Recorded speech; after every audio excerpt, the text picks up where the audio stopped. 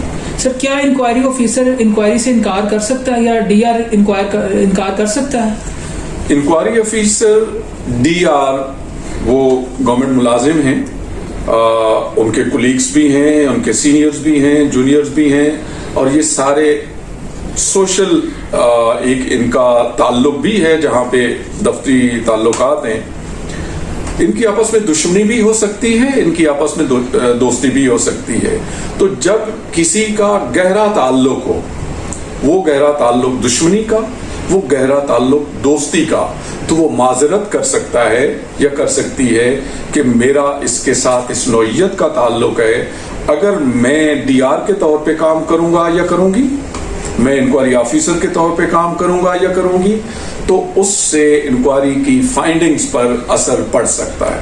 مثلا کسی کی اگر دشمنی ہے اکیوز کے ساتھ تو وہ ڈیفینیٹلی اکیوز کو بھی ہوگا کہ جی یہ تو مجھے سزا دے کے رہے گا, اور انکوائری آفیسر کو بھی ہوگا کہ جو میں اس کو سزا دوں گا وہ چیلنج ہو جائے گا. تو اس صورت میں چاہے وہ ڈی آر ہے چاہے وہ انکوائری آفیسر ہے, وہ معذرت کر سکتے ہیں. اسی طرح اکیوز کو بھی یہ حق پہنچتا ہے کہ اس انکوائری آفیسر کے ساتھ میرا اچھا تعلق نہیں ہے یا بہت اچھا تعلق ہے, میرا بھائی ہے, میرا والد ہے, کوئی بھی قریبی تعلق ہے, تو اس سے میری انکوائری نہ کروائی جائے, یہ اکیوز بھی کہہ سکتا ہے. اور ان تینوں صورتوں میں جو میں انکوائری آفیسر کی بات کر رہا ہوں, ڈی آر کی بات کر رہا ہوں کہ وہ معذرت کرتے ہیں, یا اکیوز ریکویسٹ کرتا ہے کہ میرے خلاف اس کو ڈی آر نہ رکھیں کیونکہ میرے خلاف میرے ساتھ اس کا یہ قریبی یا دشمنی کا تعلق ہے. تو ان صورتوں میں اتھارٹی کو چاہیے کہ ان کی بات کو غور سے سنیں, اور اگر اتھارٹی یہ سمجھتی ہے کہ یہ غلط کہہ رہے ہیں تو وہ آرڈر کر سکتی ہے. اس صورت میں ان تمام کو اپنی ڈیوٹی اور اپنے جو فرائض ہیں وہ انجام دینا ہوگا. سر کیا personal hearing officer penalty recommend کر سکتا ہے؟ پرسنل ہیئرنگ آفیسر کی یہ ذمہ داری نہیں ہے کہ وہ پینلٹی ریکمینڈ کرے. کیوں کہ اتھارٹی جب خود پرسنل ہیئرنگ نہیں کر رہی ہوتی تو وہ اپنے بیہاف پہ ہیئرنگ آفیسر کو نامینیٹ کرتی ہے. اور ہم نے یہ بات ڈسکس کی تھی کہ اتھارٹی جب سیکرٹری ایڈمنسٹریٹو سیکرٹری اسٹیٹس کی ہوتی ہے, رینک کی ہوتی ہے, یا چیف سیکرٹری رینک کی ہوتی ہے, یا چیف منسٹر, تو ان تین صورتوں میں وہ اپنے بیہاف پہ, یہ تین لوگ اپنے بیہاف پہ کسی اور کو ہیئرنگ آفیسر نامینیٹ کر سکتے ہیں. اب ہیئرنگ آفیسر کا کام یہ ہے کہ جو انکوائری رپورٹ اتھارٹی نے ہیئرنگ آفیسر کو بھیجی ہے, ہیئرنگ آفیسر اس کی ایک سمری تیار کر لے گا. جو کچھ اکیوز نے کہا ہے, کیونکہ اکیوز کو ہیئرنگ آفیسر نے سننا ہے, اکیوز کی تمام باتوں کا ایک خلاصہ, ایک سمری بنا لے گا. نمبر 3, جو ڈی آر ہے, جو گورنمنٹ کا نمائندہ ہے, جو کیس کو لے کے چل رہا ہے, جو بھی بات وہ کرتا ہے اس کی تمام باتوں کا بھی خلاصہ بنا لینا ہے. تو گویا ہیئرنگ آفیسر کا یہ کام ہے کہ وہ 3 سمریز بنائے, انکوائری رپورٹ کی جو اس کو بھیجی گئی اتھارٹی کی طرف سے, اکیوز کے بیانات کی سمری, اور ڈی آر نے جو استغاثہ دائر کیا اس کی سمری. یہ 3 سمریز بنا کے ہیئرنگ آفیسر سبمٹ کر دے گا اتھارٹی کو. اس سے اتھارٹی کو یہ فائدہ ہوگا کہ وہ جو کتنے صفحوں پہ مشتمل سمری تھی, انکوائری تھی, اس کا خلاصہ آ گیا. ڈی آر نے جو باتیں کہیں اس کی تفصیل میں جانے کی بجائے اس کا خلاصہ, اور اسی طرح اکیوز کی تمام باتوں کا, اس کے دفاع کا پورا خلاصہ. تو یہ 3 خلاصے جو ہیں یہ مختصر صورت میں اتھارٹی کے پاس حقائق لے کے آ جائیں گے, اور اتھارٹی کو آسانی ہوگی اپنا ڈیسیژن کرنے میں. تو مختصر یہ کہ ہیئرنگ آفیسر کی یہ ذمہ داری نہیں ہے کہ وہ پینلٹی ریکمینڈ کرے. جی نیکسٹ کوسچن. سر چیف منسٹر کے فیصلے کے خلاف کس کو اپیل کی جائے گی؟ چیف منسٹر کے فیصلے کے خلاف کسی کو اپیل نہیں کی جا سکتی. اس کی وجہ یہ ہے کہ چیف منسٹر جس کا جو فیصلہ ہے